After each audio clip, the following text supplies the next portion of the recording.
Ou seja, havia um despreparo da Justiça Eleitoral, que agora não há mais.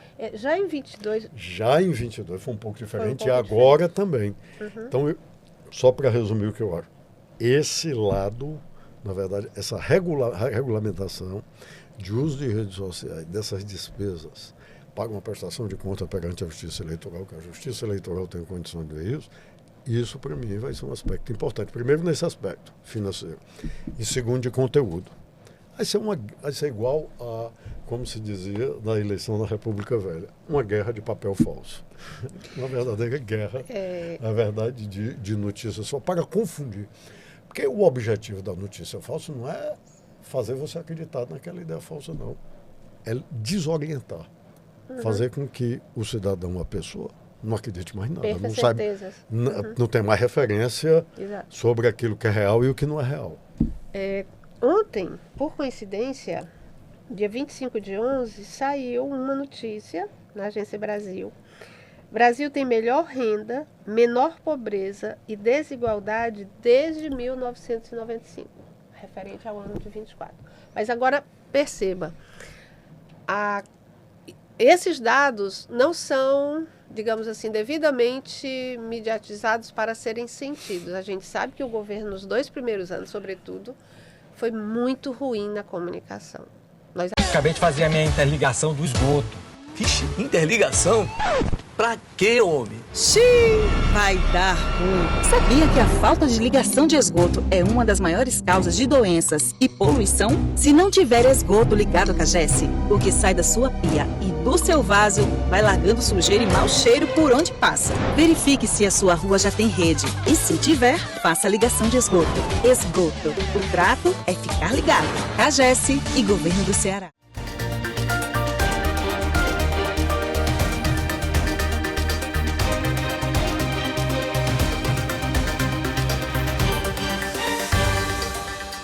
Olá, eu sou Arnaldo Santos e estamos iniciando mais uma discussão em Observatório.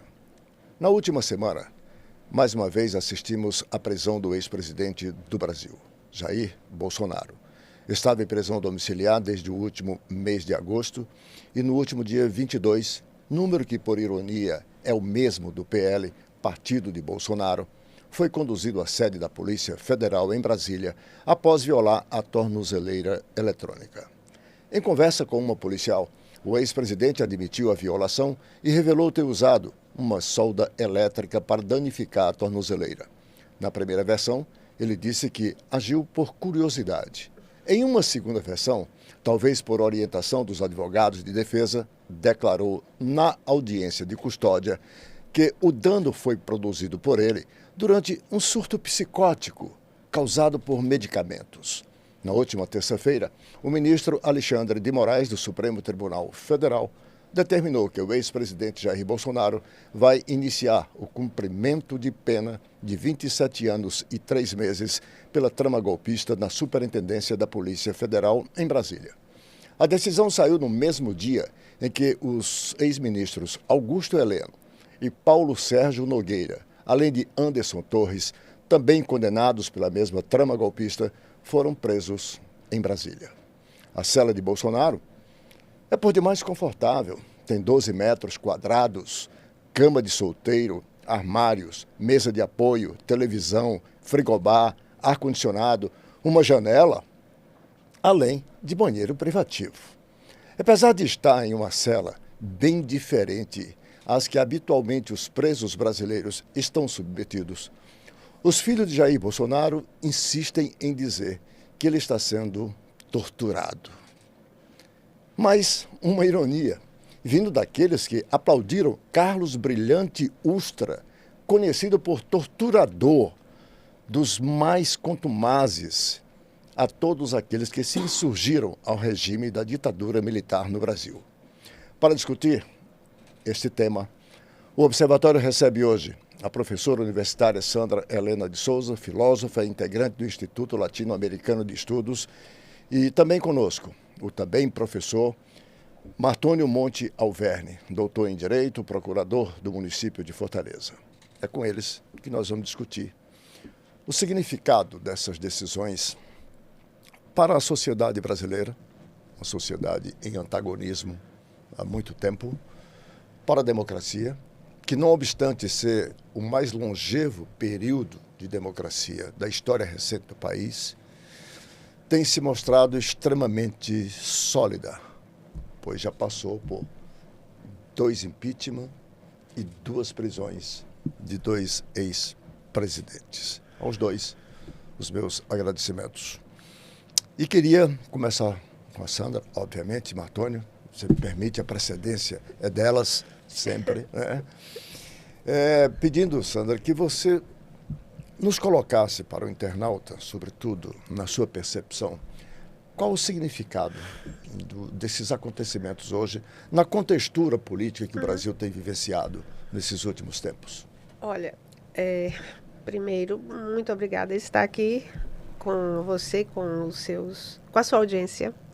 É sempre uma honra, um privilégio, e ainda mais para discutir um tema que, para nós, do campo progressista do Brasil, para nós que militamos desde a redemocratização, desde o início da assim chamada Nova República, que eu ainda muito jovem, né, fomos às ruas por anistia, e atenção, né, ao que as pessoas, um paradoxo, fomos às ruas por uma anistia que, na verdade, foi dada como uma espécie de vitória de pirro para nós, uma anistia contra nós, na verdade, né. Fomos às ruas para eleger presidente.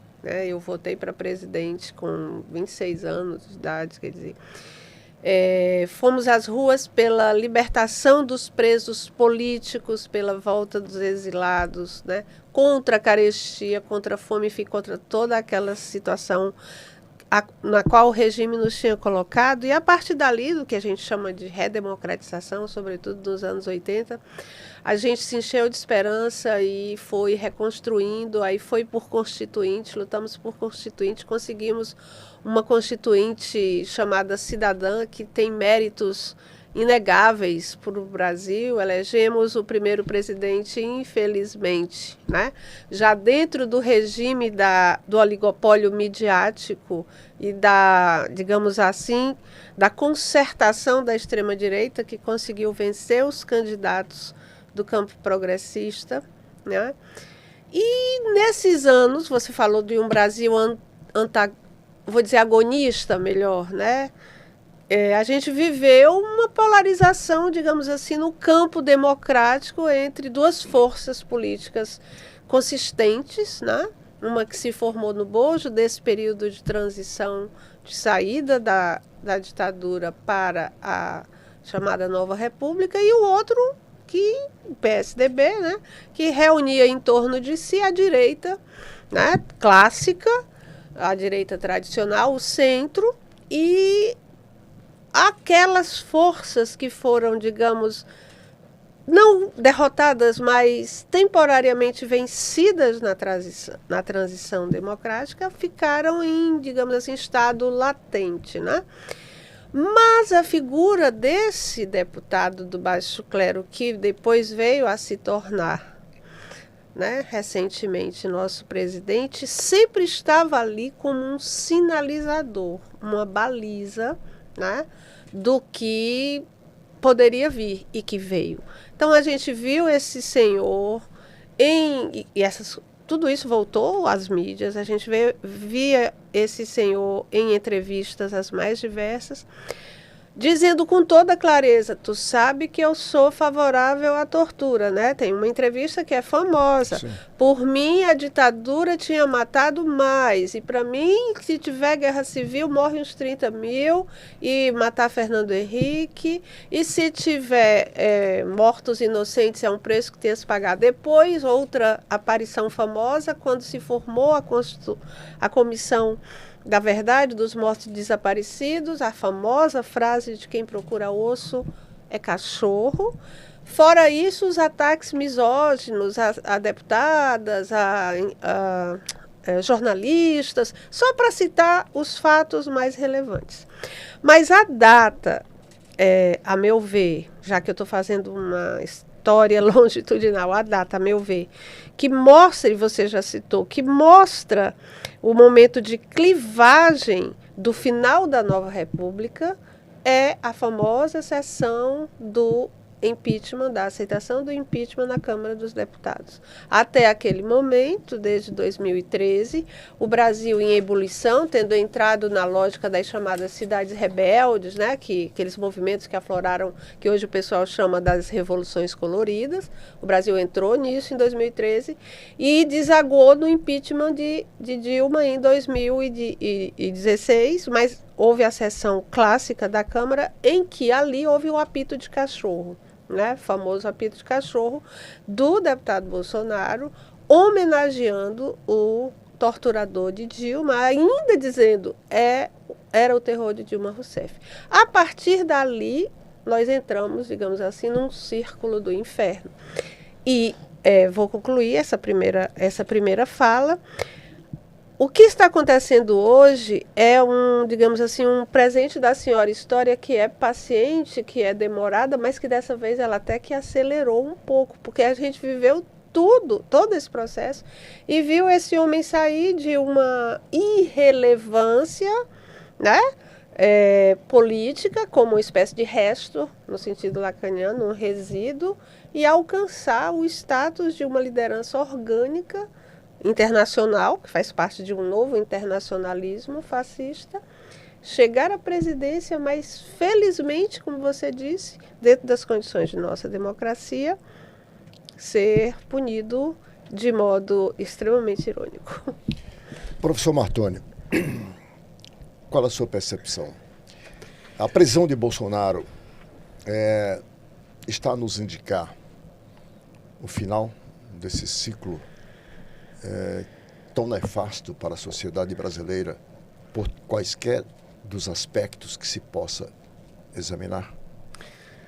Olá, Arnaldo. Olá, minha querida colega Sandra. Eu acho, em primeiro lugar, Arnaldo, relevante essa retrospectiva que a Sandra faz, porque também nós somos contemporâneos, e dizer que a eleição de Jair Bolsonaro, ou seja, o crescendo que veio, principalmente, a partir da vitória de Dilma Rousseff em 2014, né, marca o começo de um momento anticivilizatório que nós tivemos no país, cujo ápice foi a eleição e o governo de Jair Bolsonaro.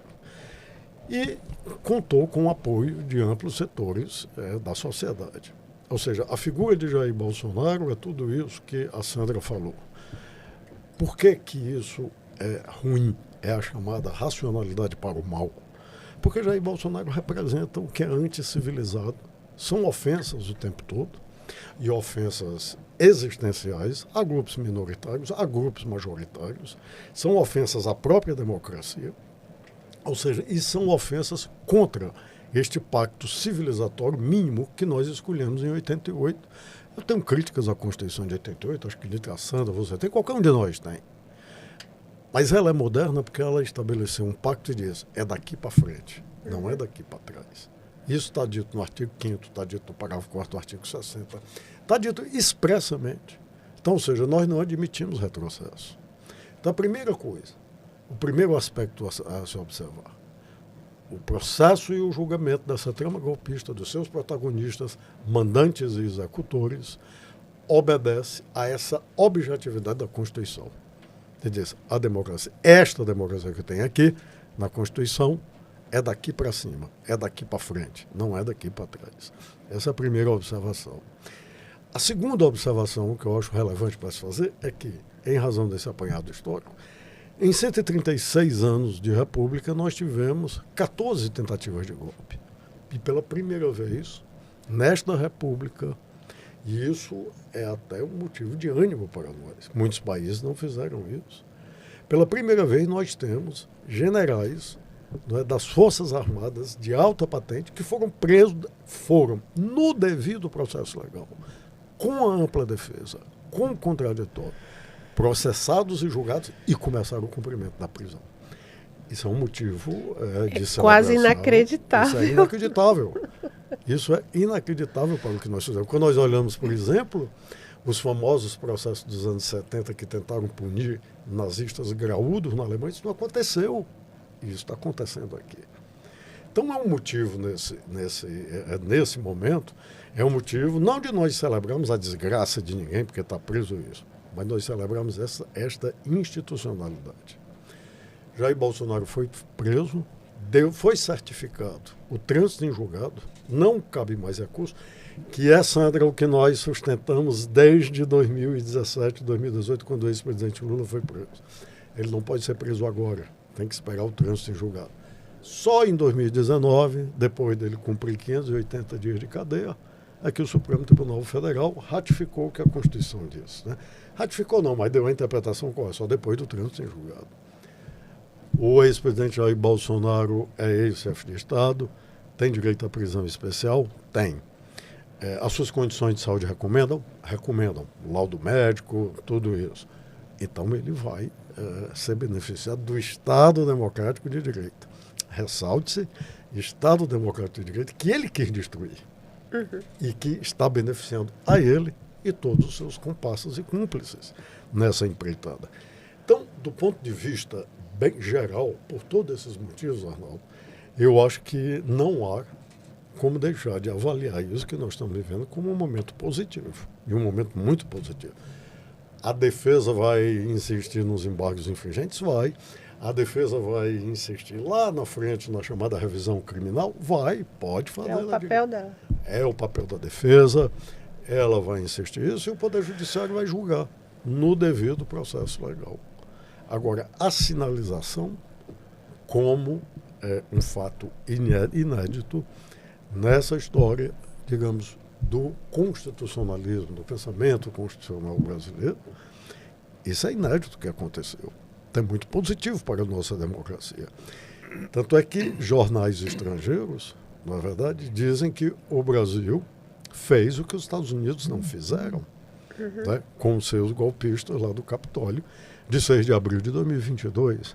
Nós julgamos aqui. Por quê? Porque lá eles foram perdoados. Sequer se chegou ao final do julgamento.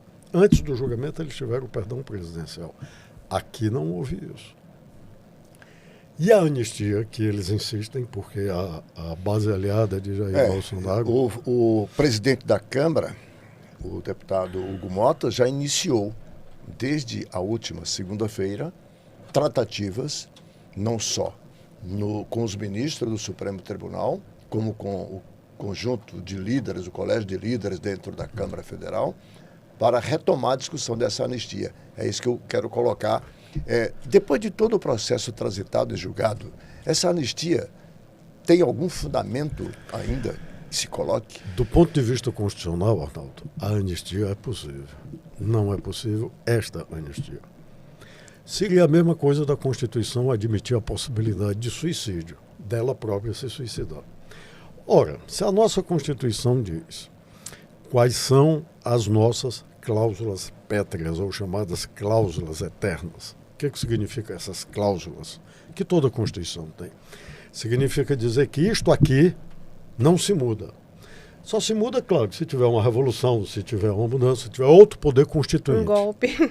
Aí se muda. Claro, a força tem um contrassenso. Mas, na normalidade, é impossível, é vedado ao Congresso sequer apreciar, essa é a linguagem do parágrafo 4º do artigo 60 da Constituição, emenda constitucional tendente a abolir o voto direto secreto, o federalismo, a separação de poderes, os direitos e garantias individuais.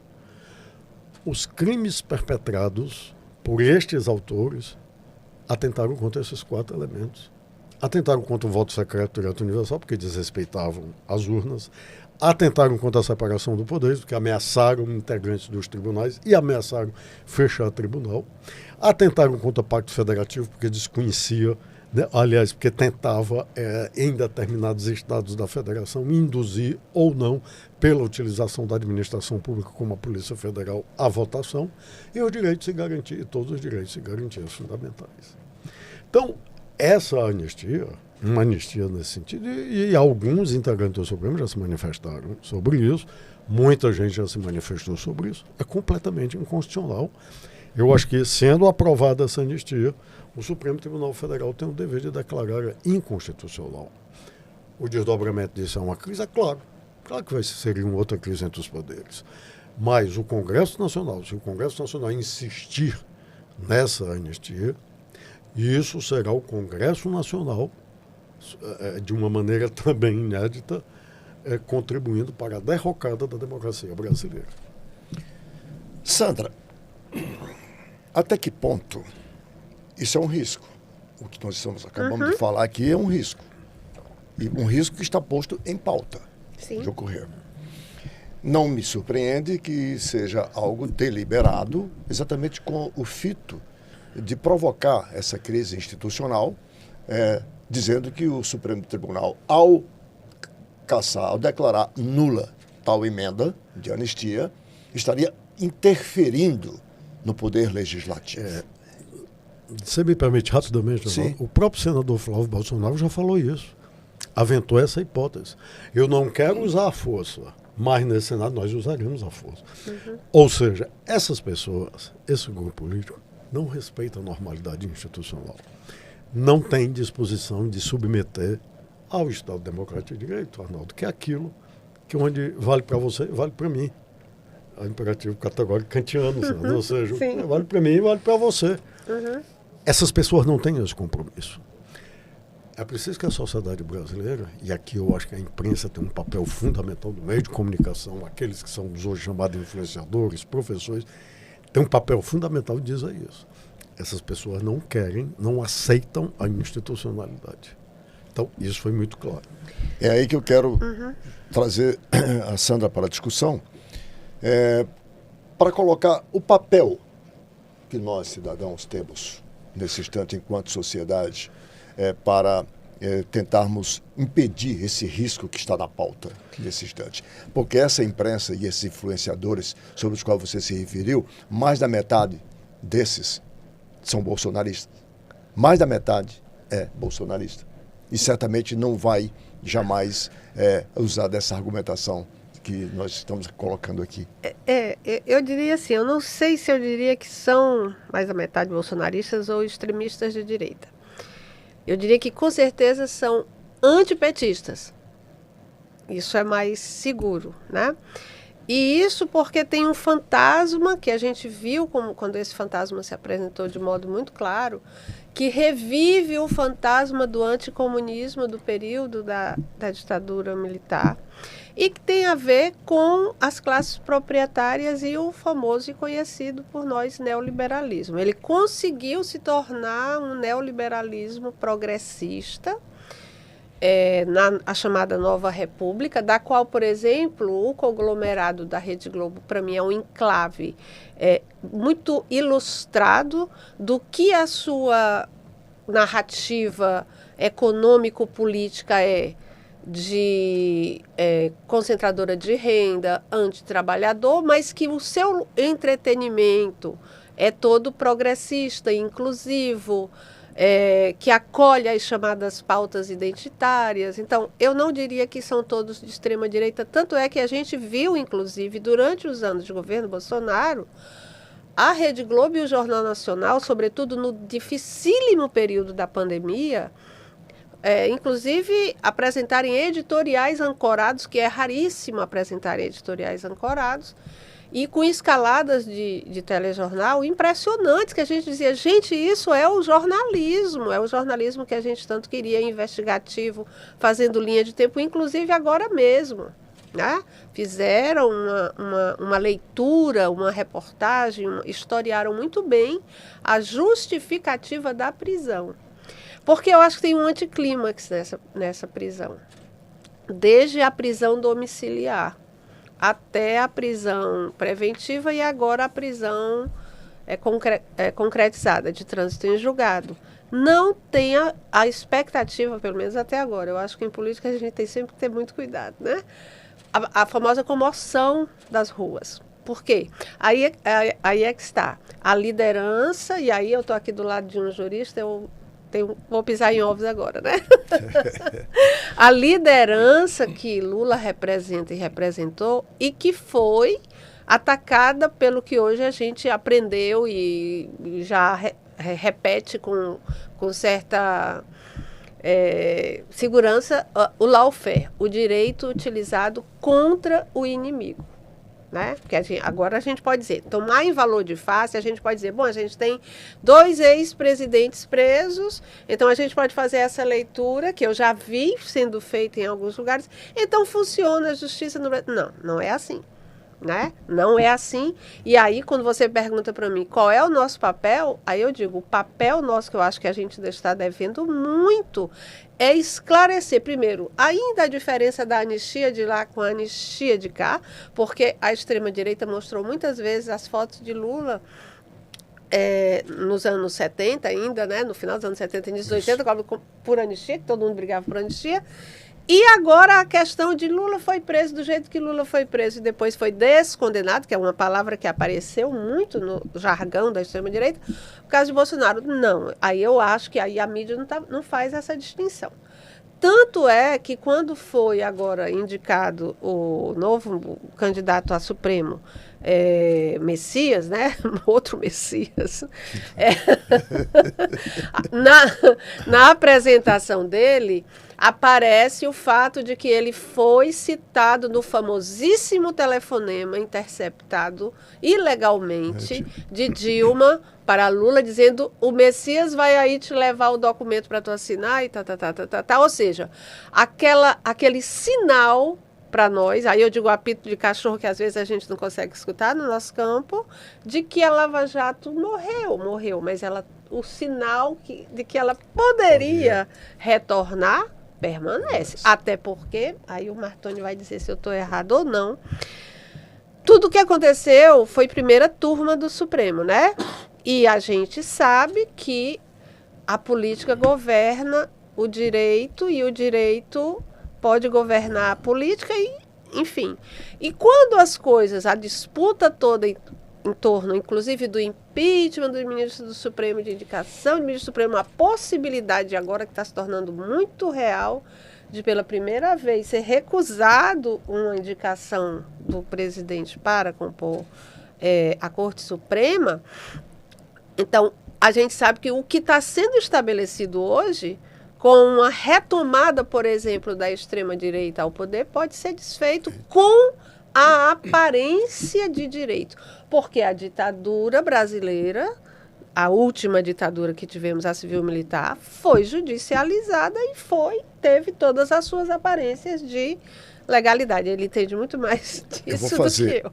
Eu vou ler aqui uma nota de utilidade pública para fazermos o nosso primeiro intervalo e quando voltarmos nós vamos sequenciar essa discussão que você traz aqui agora. Não sem antes informar aos nossos internautas que a CAGES realizou no último dia 14 audiência pública para a apresentação do projeto de parceria público-privada, uma PPP, destinado à universalização de serviços de esgotamento sanitário em 128 municípios do estado do Ceará, considerado, portanto, o maior modelo de PPP no Brasil em volume de investimentos. O projeto prevê a aplicação de 7 bilhões de reais, posicionando o estado do Ceará como referência nacional na ampliação e modernização da infraestrutura de saneamento. A proposta tem como meta a universalização do esgotamento sanitário até 2033, conforme determina o marco regulatório do saneamento, alcançando cerca de 90% da população dos 152 municípios atendidos pela companhia. Eu vou fazer um rápido intervalo. Quando voltarmos, vamos sequenciar essa discussão. Um instante só.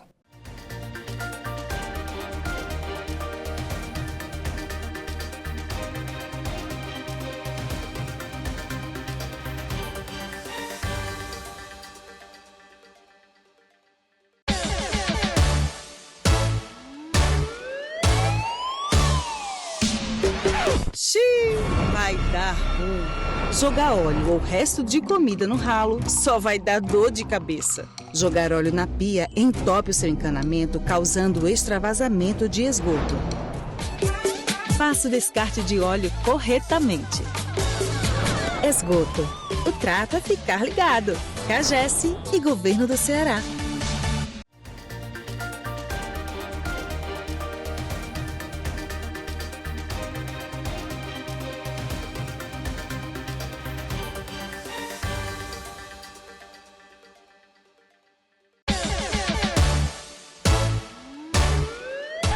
Xiii, vai dar ruim. Lixo no vaso sanitário é problema na certa. Jogar lixo no vaso entope as tubulações e ocasiona o extravasamento do esgoto. Lixo que vai certo, não volta. Esgoto. O trato é ficar ligado. CAGES e Governo do Ceará.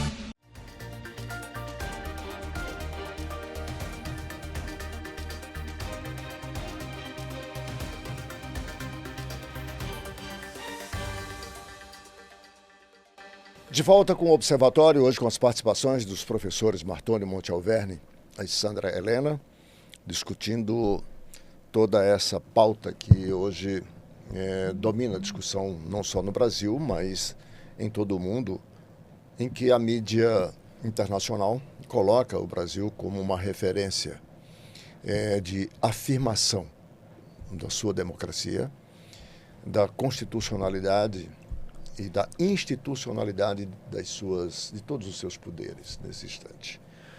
Martônio, a Sandra tinha levantado na última fala dela essa discussão quanto à questão da legalidade que se foi colocada e também o papel e a responsabilidade que, enquanto sociedade, nós temos para continuarmos vigilantes. Porque é bom sabermos que a prisão de todos os golpistas, com tudo que isso significa, prisão de generais de 4 estrelas, prisão de comandante da Marinha, prisão de ministro da Defesa, prisão de ministro do gabinete institucional, tudo isso, ok, é simbólico demais.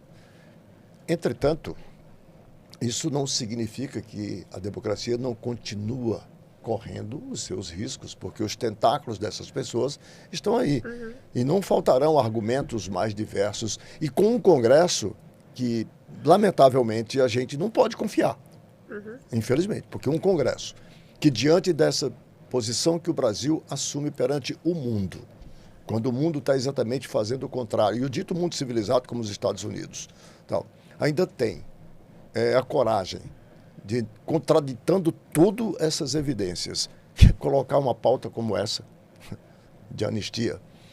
Ainda tem coragem de dizer, por alguma de suas vozes mais ressaltadas, perguntar quais foram os crimes que esses cometeram. Por favor.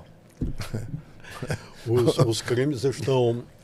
os crimes, quem eu acompanhei, viu, Arnaldo, todo esse processo, claro, por razões primeiras, como cidadão, mas também, né, pelo meu exercício profissional, né, de docência, de pesquisador e tudo isso.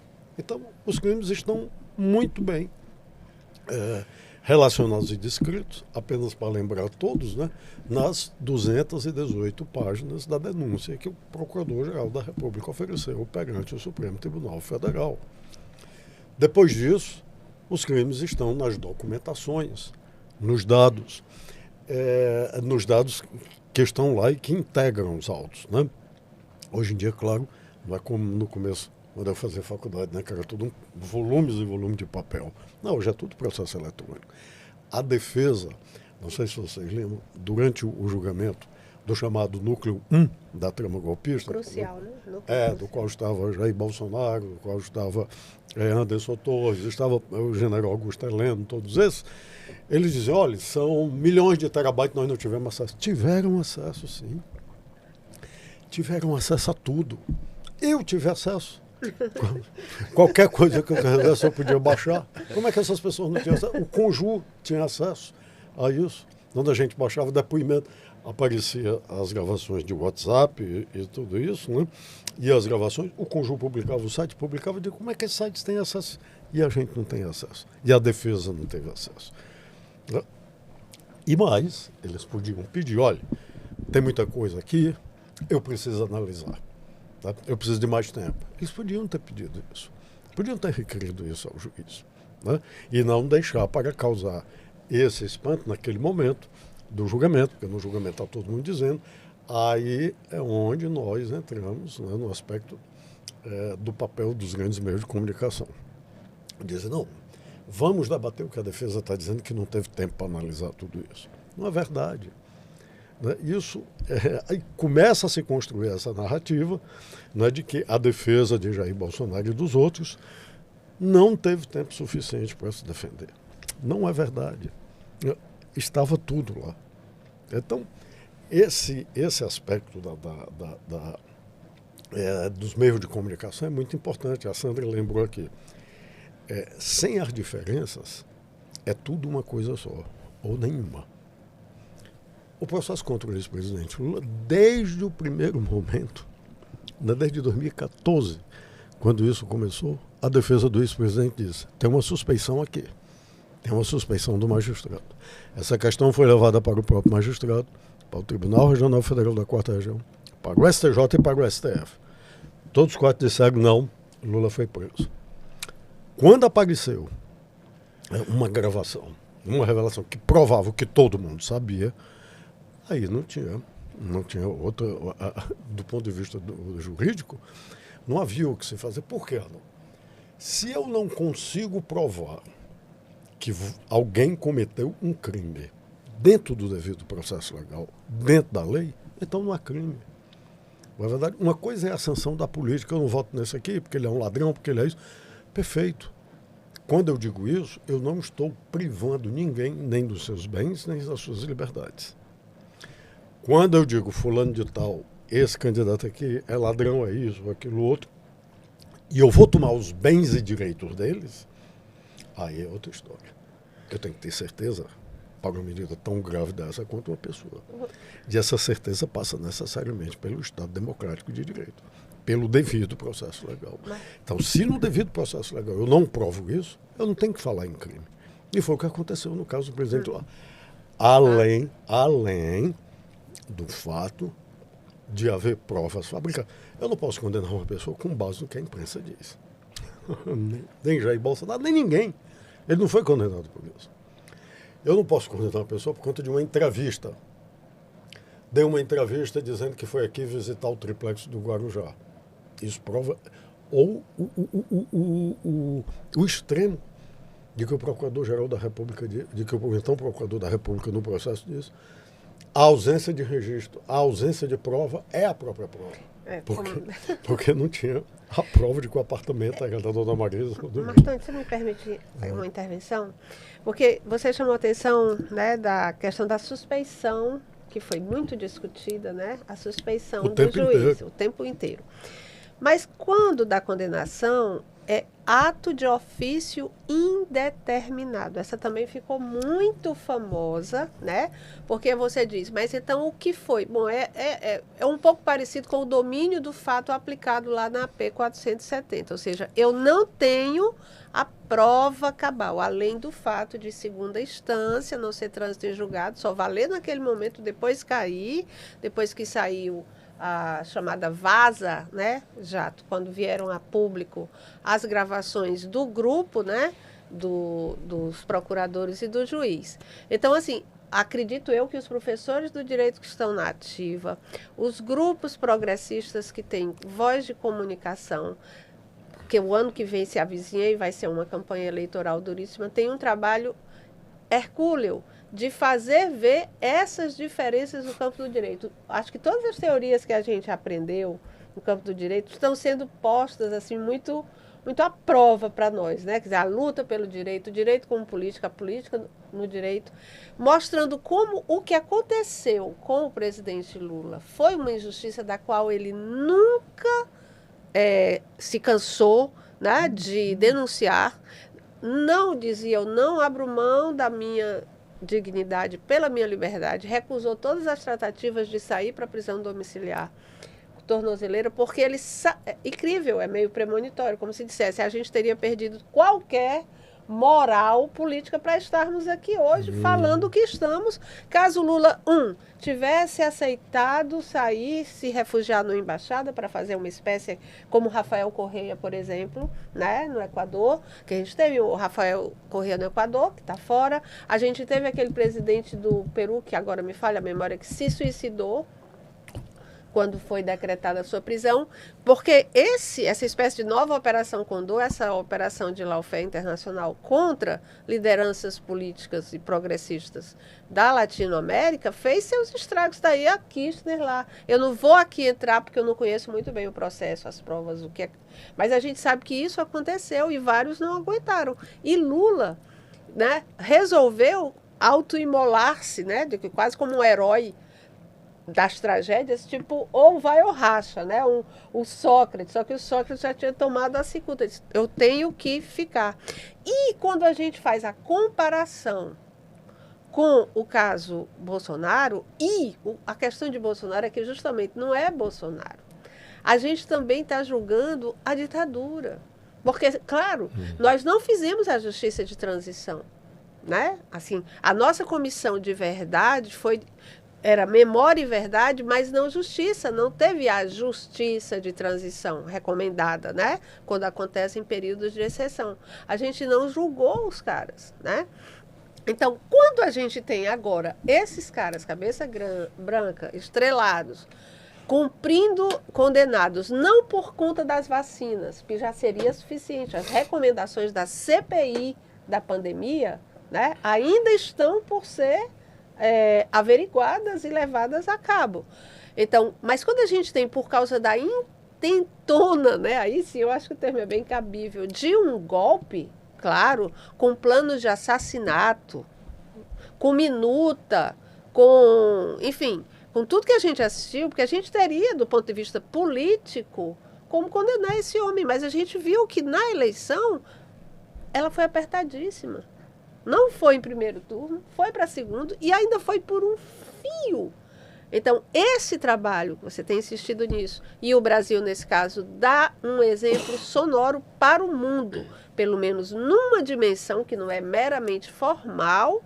A democracia brasileira soube, com a ironia de que digamos assim, o timoneiro, né, desse processo, eu não me canso de lembrar e de insistir nisso, Alexandre de Moraes, foi indicado por um usurpador golpista. Eu não me canso dessa ironia, porque a senhora história, ela é irônica também, né? O roteirista disso é um brincalhão, né? Mas não esqueçamos também que a corte foi atacada pessoalmente, os ministros foram atacados pessoalmente, tiveram ameaças veladas e nem tanto às suas famílias, né? Então, a gente tem essa ironia de que nesse momento, os caras são condenados não pela iniquidade das ações políticas, ataque ao meio ambiente, ataque ao artigo 5º da Constituição, às minorias, a mortandade da pandemia, gente. Eu vi muitas declarações de pessoas que tiveram seus familiares e entes queridos mortos naquele momento da vacina, porque a gente teve a leva de 2020, onde não havia vacina no mundo, né? E a gente teve depois aquele atraso, a gente descobriu o atraso que a Pfizer enviava e-mails e que não eram, né, respondidos. Então eu vi uma avalanche de depoimentos emocionadíssimos das pessoas, dos familiares. Ainda hoje na porta da prisão. Gente dizendo isso, olha, eu estou aqui pela minha mãe, por não sei quem. Exatamente, quer dizer, e dizendo que sabem que não foi por isso, reconhecem que a condenação não se deu por isso, mas se sentem um pouco aliviadas, porque houve crime, houve um crime terrível ali. E não só, se a gente for listar, né, o estrago que esse governo fez, né, com o Brasil, quer dizer, a tentativa mesmo de desmontar. Acho que o presidente da Argentina diz isso de uma forma muito, muito clara. Ele deu uma declaração, destruir por dentro, destruir o Estado por dentro, fazer uma erosão de suas instituições. E outra coisa que eu acho importante, eu acho que nesse caso algumas pessoas da esquerda ainda não perceberam. Não há nenhum compromisso com coerência por parte da extrema-direita. Tanto é que eles agora clamam por direitos humanos, assim, sem mais, sem prisão domiciliar. O que Eduardo Bolsonaro diz de prisão domiciliar? Tem que acabar com o Instituto da Prisão Domiciliar. Né? É muita ironia, né? É muita ironia. E agora, a pessoa é carcereira de si mesmo. E agora eles dizem que nunca o Estado fez o que fez com o pai dele, com o presidiário. E eu concordo, eu diria a Flávio, sim, nunca. Nunca nenhum presidiário foi tratado como seu pai. Nem o presidente Lula, que foi para uma cela de Curitiba, que não tinha aquecedor. Curitiba é frio, hein? Que não tinha aquecedor, que não tinha janela, que não tinha TV. Ele só veio receber TV mais de 200, 300 dias depois. Né? Que não tinha toda a estrutura que essa... Aliás, que não era um quarto. Foi uma sala que foi, como é que se diz? Organizada de modo rápido para receber o presidente, porque, enfim, não dava para ele ficar sem nenhum mínimo conforto. Mas é incomparável, né? Martoni, qual o rebatimento dessas decisões, dessas prisões? Agora eu quero trazer para o contexto político. Nós estamos aí às vésperas de novas eleições gerais no Brasil. Qual é o impacto, que rebatimento você imagina que essa prisão terá em termos eleitorais para essa direita que está se articulando? Aí tem o governador de São Paulo como um dos seus mais visíveis representantes, porta-voz, mas tem também lá de Minas Gerais, esse Zema, tem aí no Goiás o Caiado, né? Isso só para citar nos 3 de maior visibilidade. O próprio governador do Rio Grande do Sul, Eduardo Leite. O próprio Eduardo Leite. Também. E os 2 presidentes das casas legislativas, né? Como... Sim. Alternativas também. Na sua percepção, qual é a análise que você faz? Porque a CNT fez uma pesquisa na semana que passou, imediatamente após o início do cumprimento das penas, e nos 8 cenários imaginados para o segundo turno, o Lula vence em todos eles. Não é? Se as eleições fossem, claro, quando a pesquisa foi realizada. Você acha que isso tende a se confirmar, tende a se consolidar, ou toda a articulação que a direita já começou a fazer, com anistia, com candidaturas, com isso, pode de alguma forma também diminuir, atenuar, e eles terão esse espaço ainda eleitoral positivo que pensam ter, que propagam ter? Eu compartilho aqui da opinião, Arnaldo, que a Sandra disse. Né? Eu acho que a campanha de 2026 será uma campanha duríssima. Né? Não será uma campanha fácil. Porém, nós temos alguns sinais, né, positivos, no meu entendimento, na minha opção política, né, para a democracia brasileira. O governo do presidente Lula vem melhorando bastante. Os grandes números da economia, né, indicam nesse sentido. Nós temos emprego, na verdade nós temos uma inflação insignificante, nós temos uma estabilidade econômica, até então rara em alguns países. Então, nós estamos distantes dessa crise.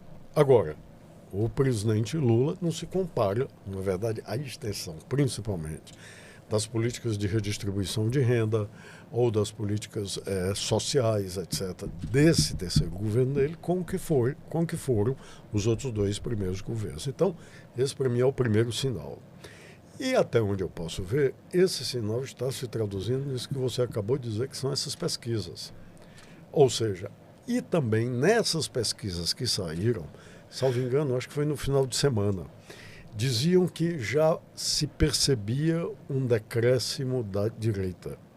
Ou seja, a prisão de Bolsonaro, a condenação de Bolsonaro, a prisão domiciliar dele, é a revelação da dimensão do que ele fez.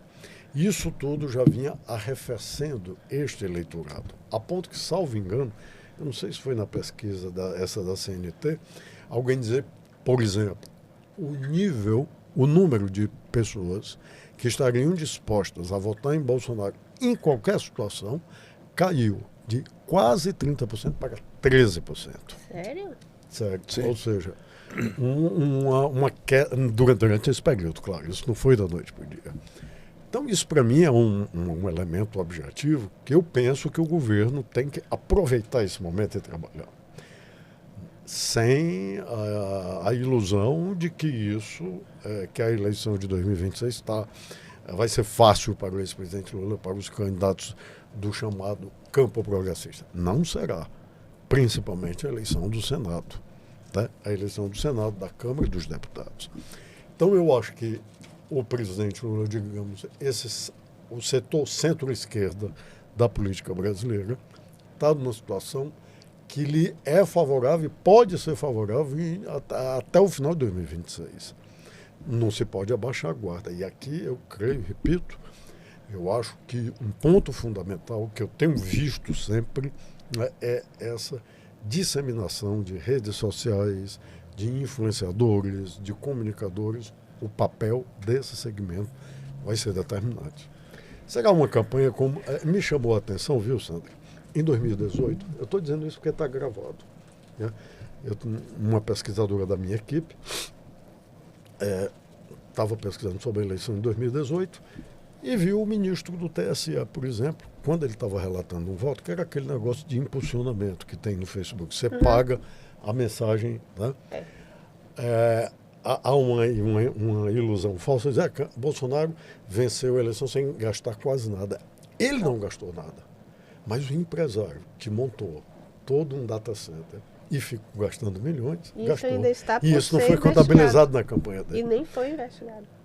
Chegou a ser investigado. Devidamente. Chegou a ser. Mas a Justiça Eleitoral não tinha mecanismo para isso. Estava completamente despreparada para isso. E aqui é caricata, né, a manifestação do ministro. Um senhor já, né, como diz os novos desse universo, não é nativo digital.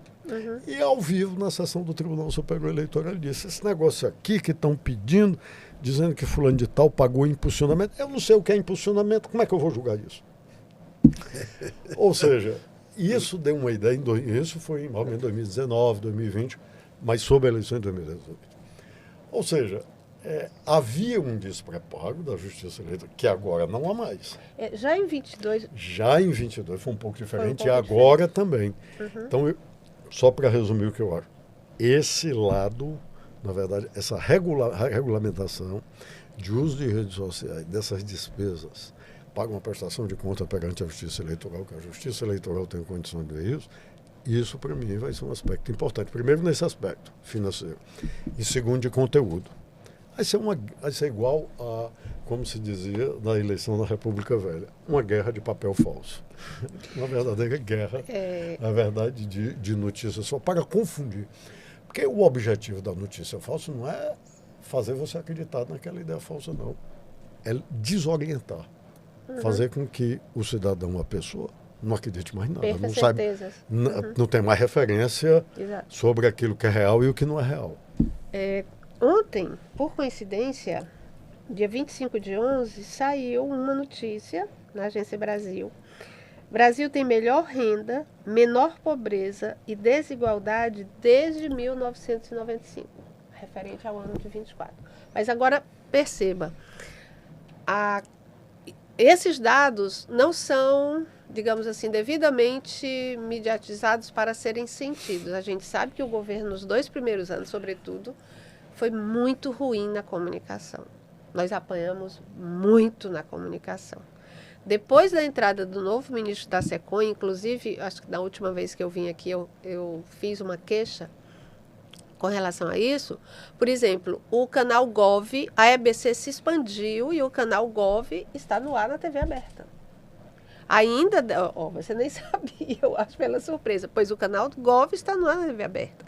A Rádio Nacional está no ar, né, aberto, que a TV Brasil ainda não está no ar, mas só o canal Gov estando. E a gente viu nessas dinâmicas que nós tivemos aí, sobretudo na PEC a gente veio até discutir isso, na chamada PEC da blindagem, a capacidade que um bom apego semiótico, né, um bom apelo semiótico é capaz hoje de fazer. Não adianta mais pensar que a mobilização pode prescindir do virtual. Tem aquela coisa, acabou.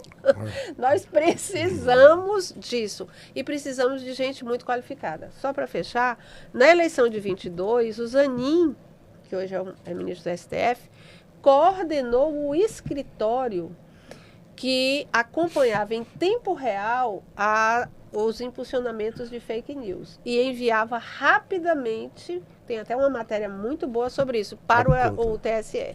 E, por acaso, lá estava o Alexandre de Moraes, que foi extremamente ágil. Nós também não sabemos se fosse outro tipo de ministro que estivesse à frente, responderia de modo tão ágil. Então tem eu acho que é do mesmo jeito, vai ser difícil da mesma maneira. Não sei se naquele fio de linha de bigode que foi 2022, mas nós não teremos vida fácil. Olha, a discussão está muito boa e quando isso ocorre, o tempo parece que passa muito mais rápido, parece que o tempo diminui. Eu vou ler mais uma nota aqui de utilidade pública para que em seguida a gente encerre com as considerações de vocês. O governo do Ceará anunciou a implantação de 54 sistemas de abastecimento de água para a área rural. Serão investidos 64 milhões, beneficiando 46 municípios e cerca de 40 mil moradores do campo. A ampliação é resultado de uma parceria entre o governo do Ceará, por intermédio da CAGES, do projeto São José e do Sistema Integrado de Saneamento Rural, SISAR. Prefeituras, associações e Instituto Solar Coca-Cola, os 54 municípios contemplados somam quase 11 mil famílias. Essas notas, eu estou dando ênfase porque é a preocupação com levar água tratada e esgoto para as comunidades rurais, algo que antes não se pensava. A gente olhava muito Fortaleza, como se não existisse 2/3 da população no 184, no caso dos 183 municípios, porque o Fortaleza já está incluso aqui. Agora o governo tem se voltado, o que é algo extremamente significativo para a melhoria da qualidade de vida das pessoas, porque água tratada significa menos doenças, significa desenvolvimento cognitivo para as crianças, enfim, significa tanta coisa. Então, Martônio, suas considerações finais aqui, olhando para frente. Eu acho que olhando para frente, Arnaldo, eu costumo procurar ser realista nesse sentido. Eu acho que nós temos um aspecto positivo, que foi o que aconteceu nesse final de semana do país, como eu disse, pela primeira vez na história, generais de alta patente foram, repito, processados, julgados e está se dando a execução das suas penas. Aliás, enquanto nós gravávamos, estava acontecendo a audiência de custódio com todos os apenados. E o general Heleno, eu acompanhei aqui pela internet, sempre muito autoritário, desafiou a justiça a prender o celular do Bolsonaro. Era uma lucidez no depoimento dele, a gente via a lucidez até com uma certa ironia. Agora alegou na audiência de custódia que está sofrendo de Alzheimer. Bom, se for constatado, no que eu acho que essa alegação, a essa altura da pena, naturalmente é bastante questionável, mas se um laudo médico assim constatar, dentro do devido processo legal, da ampla defesa e do Estado Democrático de Direito que ele quis destruir, ele deve utilizar o benefício. Mas foi só a declaração dele, não tinha laudo médico, não tinha nada. Eu aproveito para me despedir aqui e dizer que esse momento, como eu disse, eu acho isso importante, Arnaldo, porque nós recuperamos tudo o que a Sandra se referiu aqui da nossa trajetória. E eu peço licença aqui, apenas para divulgar, para dizer que, para minha gratíssima satisfação, uma orientanda minha, no doutorado da Universidade de Fortaleza, Thaís Araújo Dias, ganhou o prêmio CAPES de tese, a melhor tese de doutorado em Direito do Brasil. E o trabalho dela, digno de nota, é digno de registro. E vamos receber orientanda e orientador, claro, o prêmio CAPES de tese, lá em Brasília, agora no dia 11 de dezembro. E a tese dela foi uma teoria dos atos institucionais. Ou seja, o que levou e quem levou juristas e militares, na verdade, a perpetrarem o que fizeram com a Constituição de 46, depois de seu ato 67, 69, atos institucionais, tudo isso. Ou seja, a Thaís fez um levantamento de material no próprio Supremo Tribunal Federal, nos arquivos, nos escritos desses intelectuais, o que, e isso se relaciona com o que eu vou falar, para mim, me deixa muito satisfeito quando eu vejo acontecendo isso. Ou seja, quem lê esse material, quem pesquisa sobre esse período histórico e vê o que está acontecendo agora, a gente fica animado. sem nenhuma ilusão, mas a gente fica animado. Não tenho Porque dúvida. parece finalmente uma consolidação da nossa democracia. Sandra, você como filósofa, eu me permito recuperar aqui a história recente do Brasil. No final dos anos 80, nós tínhamos duas utopias. Reconquistar a democracia, portanto, ter eleições diretas, como nós tivemos, e combater a inflação e construir um padrão monetário. Nós conseguimos as duas. Conquistamos a democracia, estamos tendo eleições diretas, a democracia se reafirma a cada período, apesar dos abalos que tem sofrido, e temos uma moeda, temos um padrão monetário já com uma certa longevidade, que nos garante estabilidade econômica, inflação controlada, enfim, uma série de coisas. Qual é a nossa utopia a partir de agora? Ai, que pergunta maravilhosa. Olha, eu escrevi muito, falei muito disso, isso vou repetir. O presidente Lula, quando ele começou o processo, e olha que ele não foi meu primeiro voto, né? Meu primeiro voto foi Brizola. Voltei no Lula no segundo turno. Ele colocou a fome no debate político. Verdade. Porque quando a gente está falando aqui da democracia, a gente está falando dos aspectos que não são meramente formais. Agora a gente aprendeu didaticamente que não se trata de uma mera formalidade, mas que a formalidade da democracia é importante. E é inclusive disso que se valem os operadores de lawfare, né? É de um uso, como é que se diz, reverso da formalidade. Então a gente viu que é importante. Mas o que o governo Lula fez, né? E o governo Dilma, ao colocar a fome no debate político, ao tirar o Brasil do mapa da fome, que não mereceu nem nota na época, uma nota irrisória, né? Depois o Brasil voltou ao mapa da fome, agora o Brasil voltou a sair do mapa da fome e, sobretudo, a inclusão, porque teve muita gente, inclusive do campo à esquerda, que disse que tudo o que tinha havido era uma inclusão pelo consumo, e a gente viu que não. A feição educativa do Brasil, a inclusão, as políticas de inclusão no Brasil, a modificação da vida e do padrão de vida das cidades interioranas, sobretudo do Nordeste, o lugar do Brasil como um grande jogador importante de referência. A gente teve tanto as conferências do BRICS, como da COP, e agora aquele prêmio de doutor honoris causa recebido pelo Lula, agora em Moçambique, mostrando o papel do que é uma democracia minimamente, parece paroxismo que eu vou dizer, minimamente a pleno título.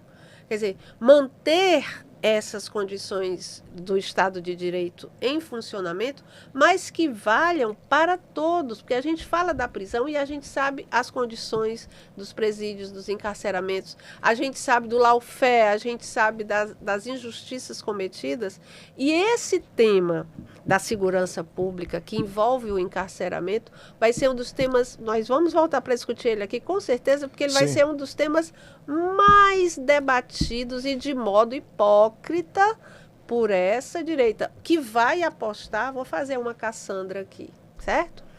Vai apostar muito na buquelização do Brasil, ou seja, apostar fortemente no modelo Bukele de El Salvador, né? Então, isso vai ser algo com que a gente vai ter que lidar, e de modo muito, como é que se diz, calmo e sereno, como quando o Martônio responde, sem o punitivismo, porque a gente pode ter a tendência de cair no punitivismo, né? Tipo, é pouco que está acontecendo com eles. Não, está sendo tudo feito de acordo com o processo legal. Só para fechar o que você acabou de dizer, quando o presidente traz a fome para o debate brasileiro, e aí a inclusão entra com todos os demais programas de financiamento, de educação, de bolsa, ciência, tecnologia, SUS, e tudo. O SUS, né? Só para corroborar com o que você está dizendo, eu vou dar um número aqui, trazido pela revista Mais Nordeste.